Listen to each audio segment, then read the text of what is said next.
नमस्कार। मैं स्नेहा, आपकी होस्ट, एक बार फिर से आप सबका स्वागत करती हूँ आपके अपने चैनल डर का घर में। आज जो कहानी मैं आप सबके लिए लेकर आई हूँ, उस कहानी की तरफ आगे बढ़ने से पहले मैं मेरे सारे दोस्तों को धन्यवाद देना चाहती हूँ। मेरे वो सारे प्यारे प्यारे दोस्त जिनके प्यार और सपोर्ट की वजह से आज मैं यहाँ पर हूँ। आप सबका इतना सारा प्यार और सपोर्ट देखकर मुझे काफ़ी मोटिवेशन मिलती है और मैं मेरे बाकी के भी दोस्तों से यही उम्मीद करती हूँ कि वो सब भी अपना प्यार और सपोर्ट मुझे अपने कमेंट के माध्यम से जाहिर करें। मेरे कुछ दोस्तों का नाम है रूबी जी, अमित जी, नवीन शर्मा जी, चिन्मय त्रिपाठी जी। उसके अलावा और भी सारे दोस्त, सबको धन्यवाद। और आप सब से मैं आगे भी यही उम्मीद करती हूँ कि आप सब अपना प्यार और सपोर्ट मेरे साथ हमेशा ऐसे ही बनाए रखें ताकि हम साथ साथ आगे बढ़ सकें और मैं आपके लिए इससे भी कुछ बेहतर कहानियाँ ला सकूं। तो चलिए बढ़ते हैं अब आज की कहानी की तरफ। आज की कहानी है सौरभ की। सौरभ जो कि एक बहुत ही आम परिवार का लड़का था। सौरभ के परिवार में उसके माता पिता और एक छोटी बहन थी। सौरभ के परिवार में अब काफ़ी मुश्किलें आने लगी थी क्योंकि एक समय तक उसके पिता ही उस घर के कर्ता धर्ता थे जिनके वजह से घर चला करता था।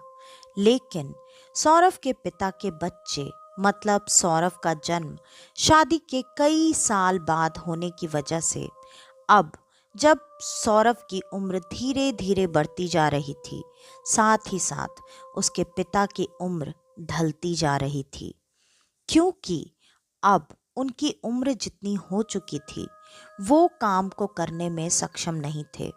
सौरभ की पढ़ाई अभी पूरी भी नहीं हुई थी और उसके पिता की हालत अब ऐसी हो चुकी थी कि वो अब कुछ भी काम करने में सक्षम नहीं थे। वो यही चाहते थे कि जल्दी से उनका बेटा पढ़ाई खत्म करके उनका सहारा बने, लेकिन ऐसा नहीं होता है। पढ़ाई कभी जल्दी खत्म नहीं होती है। पढ़ाई तो जितना समय लेती है उतना समय तो लगना ही है। लेकिन उसके पिता के पास अब बिल्कुल भी समय नहीं था। वो चाहते थे जल्दी से जल्दी सौरभ कुछ कमाने लगे और उसके पिता के भार को खत्म कर दे। वैसे भी सारे माता पिता का सपना यही होता है कि उनके बच्चे उनके बुढ़ापे का सहारा बनेंगे, लेकिन यहाँ केस काफ़ी अलग था। अब जबकि सौरभ पूरी तरह से बड़ा, समझदार, जिम्मेदार बना भी नहीं था कि उसके कंधों पर ये भारी जिम्मेदारी आ चुकी थी। सौरभ ने अभी सिर्फ 12th क्लास में एडमिशन ही लिया था, लेकिन ऐसी हालत होने की वजह से अब ऐसा लग रहा था जैसे उसे अपनी पढ़ाई छोड़नी पड़ेगी। सौरभ काफ़ी परेशान था। वो आगे पढ़ाई पूरी करना चाहता था। सौरभ पढ़ने में भी बहुत अच्छा था, यहाँ तक कि उसकी बहन भी। लेकिन अब सौरभ की ये पढ़ाई इतनी मुश्किल थी तो उसकी बहन की पढ़ाई कहाँ से हो पाती। सौरभ ने इन सारी बातों पर ध्यान देते हुए अब ये तय किया कि वो कुछ काम करते हुए कोशिश करेगा कि वो खुद की पढ़ाई भी पूरी करे, साथ ही अपनी बहन की पढ़ाई भी पूरी करवाए और अपने माता पिता का भी ख्याल अच्छे से रख ले। ख्याल तो उसका बहुत अच्छा था, लेकिन हमारी सोची हुई चीज़ या हर प्लानिंग हमेशा वैसी ही चले, ऐसा शायद ही कभी होता है। ऐसा ही कुछ सौरभ के साथ भी होने वाला था। अभी तक उसका खुद का मकान भी नहीं था, जिसके वजह से रेंट ये देना भी अब उनके लिए पहाड़ बन रहा था। धीरे धीरे पहले तो उन्होंने जिस घर में रहते थे उस घर को छोड़कर उससे भी और छोटा सस्ता मकान ढूंढा, लेकिन सस्ते मकान में भी रेंट देने के लिए आपके पास पैसे तो होने चाहिए।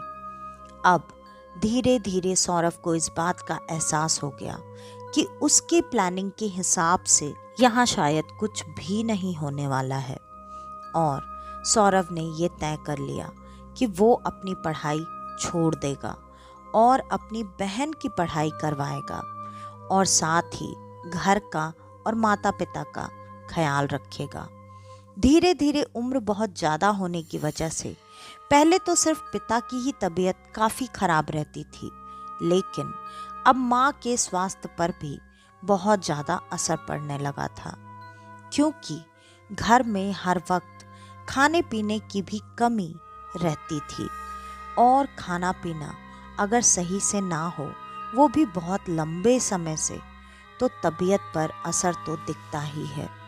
यही अब उसके बुजुर्ग माता पिता के साथ हो रहा था।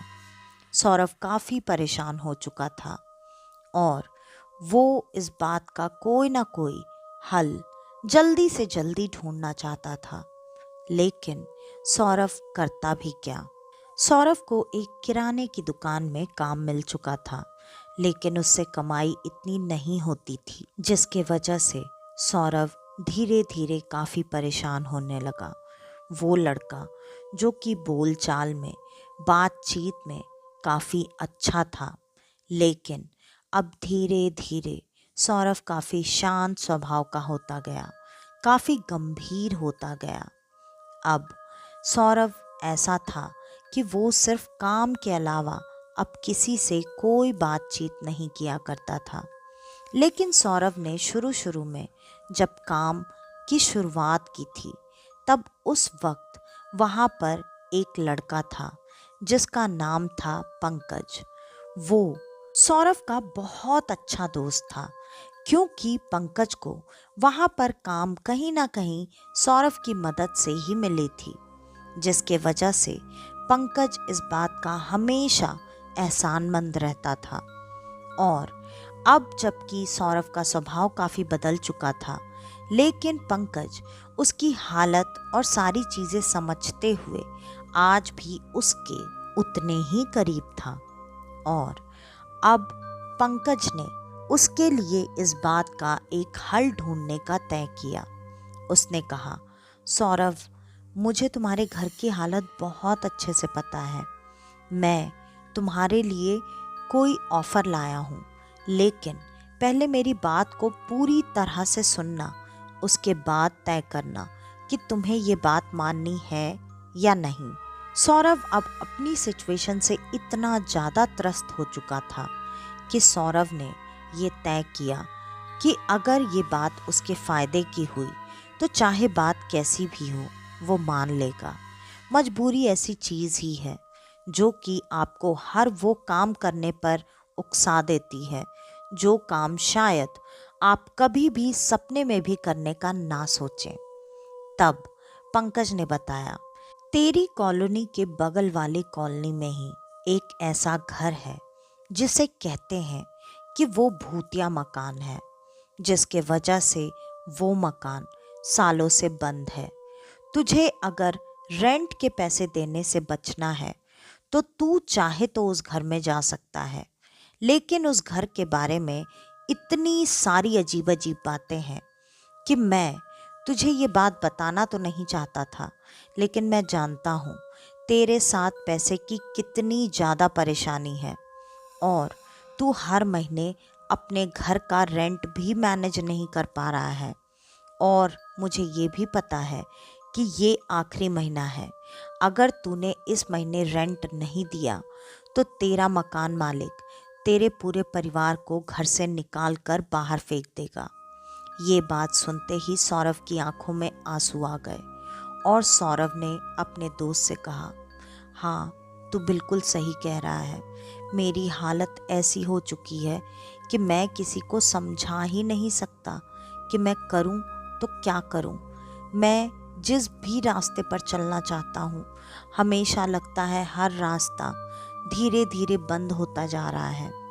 इस पर पंकज ने कहा, भाई, मैं अच्छे से जानता हूँ, मैं इसीलिए तुझे ये बात बता रहा हूँ।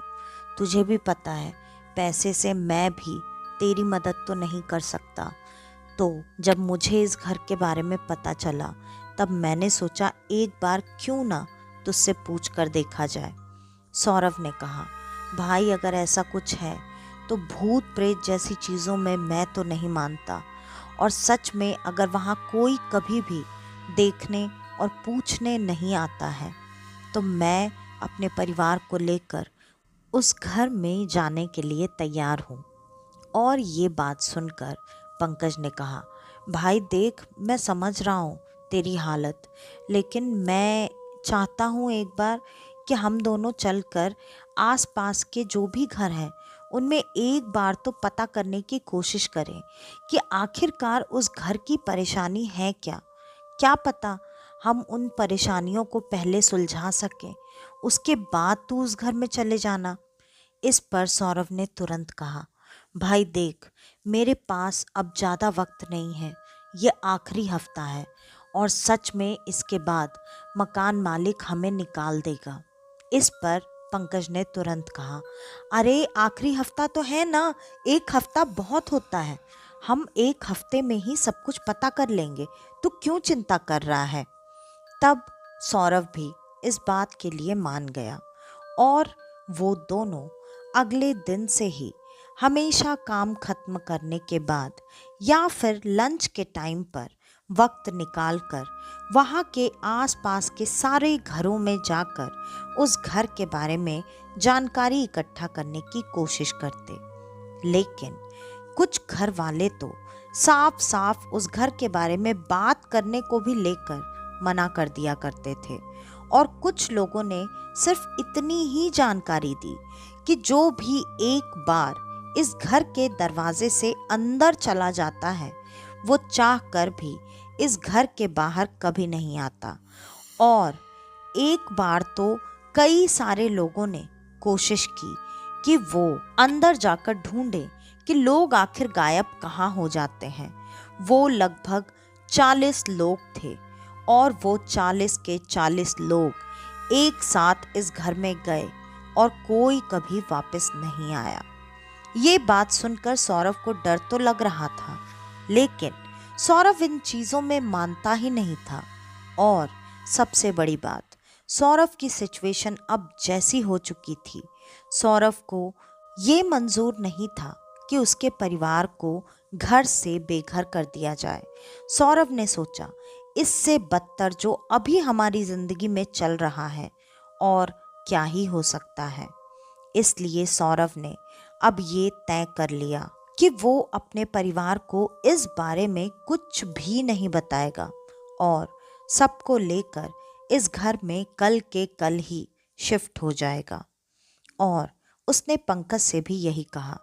उसने बोला, पंकज, तुम्हारा बहुत बहुत धन्यवाद कि तुमने मेरी इतनी मदद की, लेकिन मैं अभी भी यही चाहता हूँ कि मैं अपने परिवार को लेकर यहाँ शिफ्ट हो जाऊँ। वैसे भी हम जिस परेशानी से जूझ रहे हैं उससे बड़ी और कौन सी परेशानी हमारी ज़िंदगी में आ सकती है। इस पर पंकज ने एक दो बार उसे समझाने की कोशिश की कि भाई, जिंदगी रहेगी तब तो परेशानी रहेगी, जिंदगी रहेगी ही नहीं तो परेशानी किस बात की। इस पर सौरभ ने हंसते हुए कहा, भाई वैसे भी ऐसी जिंदगी जीने से तो अच्छा है कि हम सब मर ही जाएं। अब इस बात के आगे पंकज क्या बोलता, इसलिए पंकज भी चुप हो गया। सौरभ भी अब अपने मन में इस घर में आने की बात को तय करके अपने घर आया। उसने अपने परिवार को ये बात बताई, लेकिन ये बात बिल्कुल नहीं बताई कि वो घर कैसा है। माता पिता तैयार हो गए। बहन तो छोटी थी, जहाँ परिवार के सारे लोग वहीं उसका घर। सब लोग अगले दिन ही पूरी तैयारी के साथ जो भी थोड़ा बहुत सामान था उस सामान को लेकर उस घर में धीरे धीरे शिफ्ट हो गए। और शिफ्ट होने के बाद उन्होंने जब उस घर को अंदर से देखा, माता पिता, सौरभ, बहन, सबके तो होश उड़ चुके थे। वो घर अंदर से इतना खूबसूरत, इतना आलीशान था कि उस घर को देखकर उनके आश्चर्य की सीमा ही नहीं थी। उस घर में किसी भी चीज की कोई कमी नहीं थी। वहां जरूरत का हर एक सामान, यहाँ तक कि खाने पीने की सारी चीजें, सारी व्यवस्था, सब कुछ थी।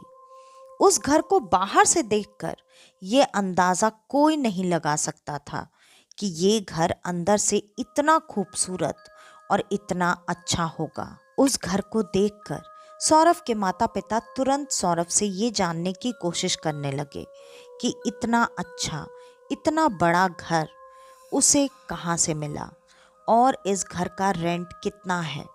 सौरभ ने यहाँ पर अपने माता पिता से झूठ कहा। उसने कहा ये घर उसके मालिक का है और उन्होंने कुछ दिनों के लिए इन्हें रहने के लिए ये घर दिया है। ये बात सुनकर माता पिता तुरंत ही उसके मालिक को ढेर सारी दुआएं देने लगे। उन्हें तो ये लग रहा था जैसे उन्हें फर्श से उठाकर किसी ने अर्श पर बिठा दिया हो। वो सब बहुत ज़्यादा खुश थे। देखते ही देखते 2-4 दिन कहाँ बीत गए उनमें से किसी को भी पता नहीं चला और उस घर में सब कुछ अभी तक बिल्कुल नॉर्मल था। आज सौरभ ने ये तय किया कि अब बहुत हो गया, मुझे काम पर वापस जाना चाहिए और उसने तुरंत ही दरवाज़ा खोलकर बाहर जाने की कोशिश की। लेकिन जब उसने वो दरवाज़ा खोला जिससे वो घर के अंदर आए थे, तब वो दरवाज़ा खोलने पर वो सड़क, वो रास्ता वहाँ था ही नहीं जिससे वो अंदर आए थे। वहाँ तो सब कुछ पूरी तरह से बदला हुआ था। सौरभ वहाँ से निकला और वो घूम फिर कर वापस बार बार उसी घर के सामने पहुंच जा रहा था। सौरभ काफी परेशान हो गया।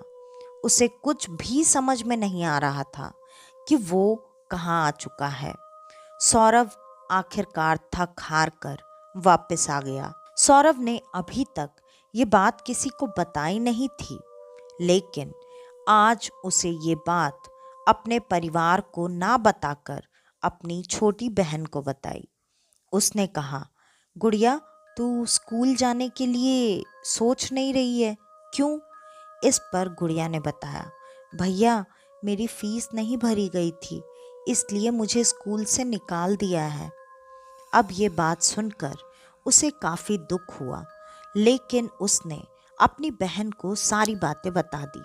बहन ये सुनकर तुरंत डर चुकी थी, लेकिन उसने कहा, भैया, आप जैसा कह रहे हैं वैसा कैसे हो सकता है? ये मेन डोर यही तो है और हम इसके बाहर निकल कर जाएंगे और हम कहीं और चले जाएंगे। मुझे कुछ समझ में नहीं आ रहा है। इस बात पर सौरभ ने अपनी बहन का हाथ पकड़ा और हाथ पकड़कर वो उसे अपने साथ उसी मेन डोर से बाहर लेकर आया और बाहर लेकर आने के बाद उन दोनों भाई बहन के साथ भी वही हुआ जो कि अभी से थोड़ी देर पहले सौरभ के साथ हुआ था। और वो दोनों बार बार घूम फिर कर वहीं पर पहुंच आ रहे थे। अब उसकी बहन को और ज़्यादा डर लगने लगा।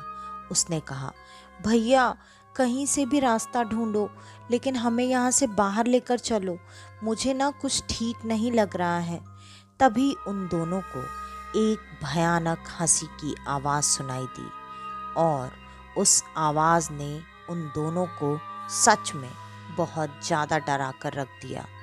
उस आवाज़ ने उन दोनों भाई बहन से कहा, तुम दोनों चाहे जितनी भी कोशिश कर लो, तुम अपनी मर्जी से इस घर में आए थे, लेकिन इस घर से बाहर जाना ये तुम्हारे लिए मुमकिन नहीं है।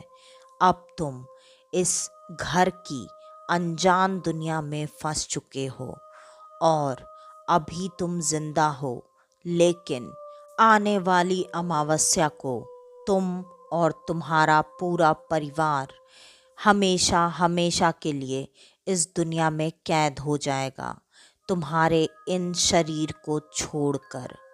और वापस से वो भयानक हंसी पूरी बुरी तरीके से गूंजने लगी और उस हंसी की आवाज़ सुनकर उन दोनों ने अपने कान बंद कर लिए। वो दोनों भागकर उस घर के अंदर आ गए और दोनों बैठकर वहाँ पर रोने लगे। दोनों एक दूसरे को संभालने की कोशिश तो कर रहे थे, लेकिन उन्हें अब ये बात समझ में आ रही थी कि आज तक कोई भी इस घर में घुसकर बाहर निकल क्यों नहीं पाया। सौरभ को अब ये बात बहुत बुरी लग रही थी कि सच में उसकी वजह से उसके पूरे परिवार की मृत्यु होने वाली है। क्यों सौरभ उन सबको इस घर में लेकर आया? क्यों वो सब इस घर में फंस गए? और सौरभ बार बार वहाँ से बाहर निकलने का रास्ता उसी आवाज़ से पूछने की कोशिश कर रहा था, लेकिन अब वहाँ कोई भी आवाज़ नहीं थी। और आखिरकार उन्होंने अपने माता पिता को ये बात बताई और ये बात सुनकर माता पिता भी काफ़ी घबरा चुके थे। उन्होंने भी वही कोशिश की जो थोड़ी देर पहले उनके बेटे और बेटी ने की थी, और उन सब के साथ फिर से एक बार वही हुआ और वापस से वो आवाज़ आई और उसने फिर से उन्हें यही बताया कि वो चाह कर भी अब इस घर के बाहर कभी नहीं निकल सकते। अब वो सब इतना ज़्यादा घबरा चुके थे कि थोड़ी देर तक वो वहीं खड़े होकर हर किसी को चीख चीख कर बुलाने लगे अपनी मदद के लिए, लेकिन लग रहा था जैसे वो एक ऐसी अलग दुनिया में फंस चुके हैं जहाँ से शायद उनकी चीख पुकार भी सुनने वाला कोई नहीं था। आखिरकार थक हार कर सब वापस उसी घर में आ गए। उन्हें उस घर में किसी भी तरह की कोई परेशानी नहीं थी, लेकिन उन्हें ये बात बहुत अच्छे से पता थी कि सिर्फ आने वाली अमावस्या तक ही उनकी जिंदगी बची हुई है और अमावस्या आने में अब ज़्यादा वक्त भी नहीं था। सौरभ अपने परिवार की मदद तो करना चाहता था, लेकिन वो ये करता कैसे? उसके पास कोई रास्ता नहीं था। उसने अभी तक इस घर को पूरी तरह से घूम कर देखा ही नहीं था। वो जानता ही नहीं था कि ये घर किसका है। सौरभ और उसकी बहन ने मिलकर अब पूरे घर में किसी ऐसे चीज़ की तलाश करना शुरू किया जिससे उन्हें ये पता चल सके कि ये घर किसका है और इस घर से निकलने का क्या सच में कोई रास्ता नहीं है, या फिर उन्हें सिर्फ और सिर्फ भटकाया जा रहा है। आखिरकार लगभग एक हफ्ते तक वो पागलों की तरह हर एक चीज़ की तलाशी लेते रहे और ये करते करते एक हफ्ता बीत चुका था। लगभग एक हफ्ते के बाद उन्हें ये बात पता चली कि ये घर एक आर्मी ऑफिसर का है, और वो आर्मी ऑफिसर जिनके बारे में सालों पहले इस शहर में ये बात आई थी कि उनके पूरे परिवार को रातों रात ही गायब कर दिया गया, और उनकी खबर काफ़ी दिनों तक बहुत चर्चा में थी, क्योंकि उन सब के बारे में कुछ भी पता नहीं चला कि उनकी मृत्यु कैसे हुई, वो जिंदा हैं या मर गए, अगर जिंदा हैं तो गायब कहाँ हो गए, और मरे तो कैसे मरे, उनकी लाशें कहाँ हैं। उस परिवार के बारे में उस एक आखिरी खबर के बाद कभी कोई बात किसी को भी पता नहीं चली। अब इन दोनों भाई बहनों को ये बात तो पता चल चुकी थी कि ये घर किसका है, लेकिन इस घर से क्या सच में बाहर निकलने का कोई रास्ता ही नहीं है? और ऐसा क्या है इस घर में कि इस घर में रखी हुई सारी चीज़ें, राशन, सब्जी, कुछ भी कभी खत्म क्यों नहीं होता है? वो दोनों अभी भी अपनी उसी तलाश में लगे हुए थे कि उन्हें बाकी की सारी जानकारी इस घर के बारे में किसी भी तरह इकट्ठी करनी है। और अब वो जब भी मदद के लिए आवाज़ लगाते, वो उसी आर्मी ऑफिसर का नाम लेकर उसको आवाज़ लगाया करते थे, लेकिन वो आवाज़ उन्हें हमेशा नहीं आती थी। वो आवाज़ सिर्फ तभी आती थी जब इनके दिमाग में ये ख्याल चलता कि ये इस घर से बाहर कैसे निकलें या फिर ये निकल जाएंगे। ऐसी चीज़ों पर कभी कभी वो आवाज़ आती और इनको ये एहसास दिलाती कि ये सिर्फ एक इनकी सोच है, सपना है, जिससे ये कभी भी बाहर नहीं निकल पाएंगे। देखते ही देखते दिन बीतते चले जा रहे थे। उन दोनों भाई बहनों को कोई भी चीज़ कभी भी नहीं मिल रही थी और आज आखिरी दिन था जिस दिन वो सब मरने वाले थे या शायद किसी दूसरी दुनिया में हमेशा के लिए कैद होने वाले थे। आखिरकार इतने दिन की तलाश के बाद उन्हें आज उस आर्मी ऑफिसर की डायरी मिली जिसमें काफ़ी सारी बातें लिखी हुई थी।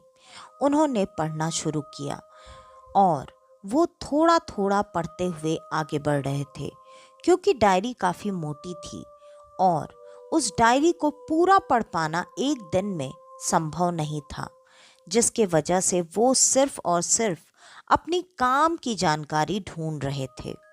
आखिरकार उन्होंने वो डायरी जब पढ़ी तब उन्हें उस आर्मी ऑफिसर और उसके परिवार के बारे में ये पता चला कि वो एक रिटायर्ड आर्मी ऑफिसर थे। उन्होंने ये घर काफ़ी मन से और मेहनत से बनवाया था। उन्होंने कभी भी किसी के लिए भी ना बुरा सोचा था और ना ही बुरा किया था। वो हमेशा हर किसी की मदद के लिए खड़े रहा करते थे। उन्होंने इस घर को इस हिसाब से बनवाया था कि ये घर उनके सपनों का घर है और इस घर में किसी भी चीज़ की कोई भी कमी बिल्कुल नहीं होनी चाहिए।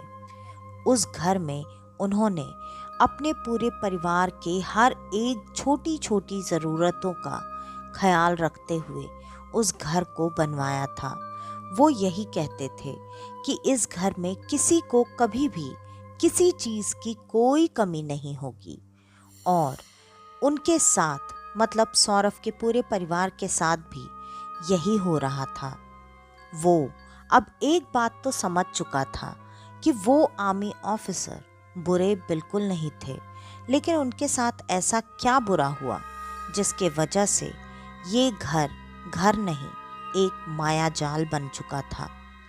उन्होंने डायरी को आगे पढ़ना शुरू किया और धीरे धीरे उन्हें जो बात पता चली वो बात उनके लिए भी उतनी ही शॉकिंग थी जितनी कि उस आर्मी ऑफिसर के लिए थी।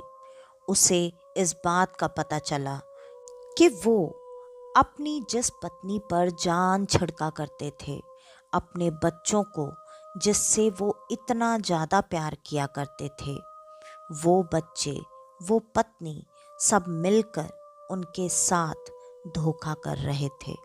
जब वो ऑफिसर अपने देश की सेवा करने में लगे हुए थे, वो वहाँ बॉर्डर पर थे और यहाँ उनके घर पर उनकी पत्नी सालों से किसी गैर मर्द से संबंध बनाए हुई थी।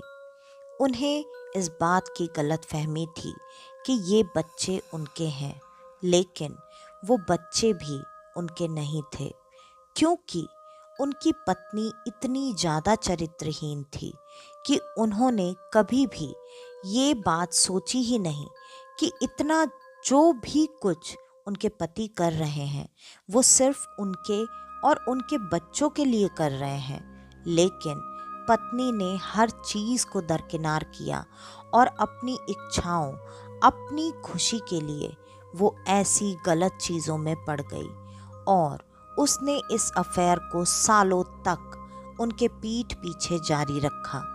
आखिरकार वो अब रिटायर होकर यहाँ आ चुके थे, जिसके वजह से वो हर वक्त घर पर ही रहा करते थे और दिन ब दिन उनकी पत्नी अब अपने प्रेमी से ना मिल पाने की वजह से काफ़ी चिड़चिड़ी हो चुकी थी। वो हर वक्त, जो कि पहले अपने पति के कुछ दिनों में आने की वजह से वो बहुत अच्छा दिखावा किया करती थी, वो बहुत ही अच्छी और पतिव्रता स्त्री का नाटक इतने अच्छे से किया करती थी कि इन्हें इस बात का कभी एहसास ही नहीं हो पाया। और अब जबकि लगभग 1 साल बीत चुका था, वो अपने प्रेमी से इस बीच 1 या 2 बार ही मिल पाई थी, और वो भी सिर्फ थोड़ी थोड़ी देर के लिए। वो धीरे धीरे अब इतनी चिड़चिड़ी हो चुकी थी कि उसने अपने प्रेमी से मिलकर अपने पति को मार डालने की प्लानिंग की। और ये प्लानिंग उनके पति को पता चल गई। उन्होंने एक बार अपनी पत्नी को उस आदमी से मिलते हुए देखा, और वो उसके बाद अपनी पत्नी को बिना कुछ बताए उसकी हर चीज़ पर नज़र रखने लगे। और धीरे धीरे उन्हें ये बात पता चली।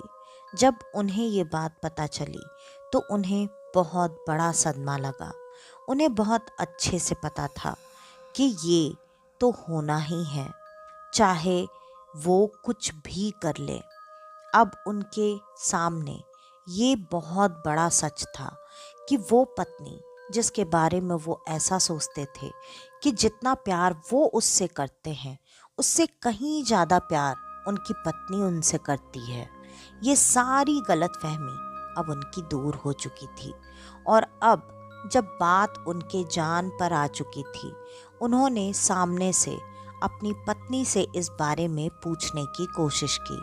लेकिन पहले तो पत्नी ने साफ साफ इनकार कर दिया। लेकिन उनके बहुत बार जोर देने के बाद आखिरकार उनके बच्चों ने ही उनके सामने सारी बातें रख दी। बच्चों को ये बात बहुत अच्छे से पता थी कि वो उनकी सगी माँ है, लेकिन वो उनके पिता नहीं हैं। माँ ने सारी बातें अपने बच्चों को भी बता रखी थी। अब जबकि सारी बातें उनके सबके सामने थी, उन्होंने ये कहा कि वो या तो उन्हें छोड़ दें या फिर उन्हें आज रात ही वो सब मारने वाले हैं। इस पर उन्होंने जोर जोर से हंसना शुरू किया और उन्होंने कहा, तुम क्या मुझे मारोगी? तुम सबकी मौत का इंतज़ाम तो मैंने पहले ही कर दिया है। मुझे ये बात बहुत पहले से पता थी कि तुम लोग क्या सोच रहे हो। तुम्हें क्या लगता है मैं इतना बड़ा बेवकूफ़ हूँ कि इतनी सारी बातें जानने के बाद भी तुम सबको ये मौका दूंगा कि तुम मेरी जान ले लो और अपना जीवन सुख से बिताओ? नहीं, ऐसा कभी नहीं होगा। तुम सब ने अभी थोड़ी देर पहले जो खाना खाया है, मैंने उस खाने में जहर मिला दिया था, और अब थोड़ी ही देर में तुम सबकी मृत्यु हो जाएगी। और तुम जिस प्रेमी का इंतज़ार कर रही थी कि वो आएगा और तुम्हारी मदद करेगा मेरी हत्या करने के लिए, मैंने तो उसे पहले से ही मार दिया है। तुम चाहो तो अंदर के कमरे में जाकर उसकी लाश देख सकती हो। पत्नी की हालत धीरे धीरे खराब हो रही थी, लेकिन फिर भी वो वैसे ही गिरती पड़ती लड़खड़ाती हुई अंदर के कमरे में पहुंची और जोर से चीखने लगी। इतनी देर में बच्चे भी जैसे तैसे, क्योंकि वो जमीन पर गिर चुके थे, खुद को घिसटते हुए उस कमरे में पहुंच गए और सब वहीं पर विलाप करने लगे। उन्हें अब अपनी गलती का पछतावा हो रहा था, लेकिन अब कुछ नहीं हो सकता था। और थोड़ी ही देर में देखते देखते सब बारी बारी खून की उल्टियां करने लगे और सबकी मौत वहीं हो गई। फिर उसके बाद कर्नल ने उसी कमरे में बैठकर थोड़ी देर तक शराब पी, और वो ये सोच रहे थे कि उनके साथ ऐसा क्यों हुआ। आखिरकार उन्होंने भी खुद को गोली मारकर खुद की जान ले ली। ये उनके सपनों का महल, सपनों का घर, उन सब का कब्र बन चुका था। और इसी वजह से जिस जगह को वो हर चीज़ से भरा पूरा करना चाहते थे, एक परिवार से पूरा करना चाहते थे, वो जगह अब उन सब के लिए शमशान, मौत का घर बन चुकी थी। उन सब की लाशें कभी भी किसी को नहीं मिली। कैसे, ये बात उस डायरी में बिल्कुल नहीं थी। ये सारी चीज़ें कर्नल ने खुद अपने हाथों से उस डायरी में लिखी थी। अब इन सारी बातों को जानकर वो सब ये तो समझ चुके थे कि इस घर में कौन है, क्या है, लेकिन ऐसा क्यों है कि सब लोग अमावस्या के ही दिन पर वहाँ अपने शरीर को छोड़कर पूरी तरह से उस माया जाल के हो जाते हैं। शायद ये ऐसा इसलिए था क्योंकि कर्नल और उसके पूरे परिवार की मृत्यु भी उसी दिन हुई थी। लेकिन अब भी उस घर से, उस माया जाल से निकलने का कोई रास्ता उन सबको नहीं मिला। यही सब पढ़ते जानते रात हो चुकी थी और आखिरकार उन सब के सामने पूरी तरह से कर्नल का वही परिवार दिखाई देने लगा जो कि कई साल पहले मर चुका था। अब उन्हें ये बात समझते देर नहीं लगी कि उनका वक्त अब आ चुका है और थोड़ी ही देर में पूरे घर में वही चीख पुकार फिर से गूंज गई। और उसके बाद सौरभ और उसके परिवार का क्या हुआ ये किसी को कभी नहीं पता चला, ठीक वैसे ही जैसे कर्नल के परिवार के बारे में किसी को कभी नहीं पता चला। आज भी वो घर वहाँ वैसे ही है और लोग आज भी उस घर के दरवाजे तक भी जाने से डरा करते हैं। तो आज की ये कहानी यहीं पर ख़त्म होती है। आपको हमारी आज की ये कहानी कैसी लगी हमें कमेंट करके ज़रूर बताइएगा। और अगर आपको हमारी ये कहानियाँ पसंद आती हैं तो ज़्यादा से ज़्यादा हमारी इन कहानियों को शेयर करें ताकि मेरी थोड़ी सी मदद हो पाए और हम सब एक साथ आगे बढ़ पाएं। और अगर आपके पास आपकी कोई कहानी है तो डिस्क्रिप्शन में दिए गए ईमेल आईडी या इंस्टा आईडी पर आप हमें आपकी वो कहानी भेज सकते हैं। तो आज के लिए बस इतना ही। मैं स्नेहा, आपकी होस्ट, आज के लिए लेती हूँ अलविदा। वापस से आपसे मिलने आऊँगी और आप सबको लेकर जाऊँगी कुछ जाने अनजाने किस्से कहानियों के सफ़र पर, आपका अपना डर का घर में। तो तब तक के लिए नमस्कार।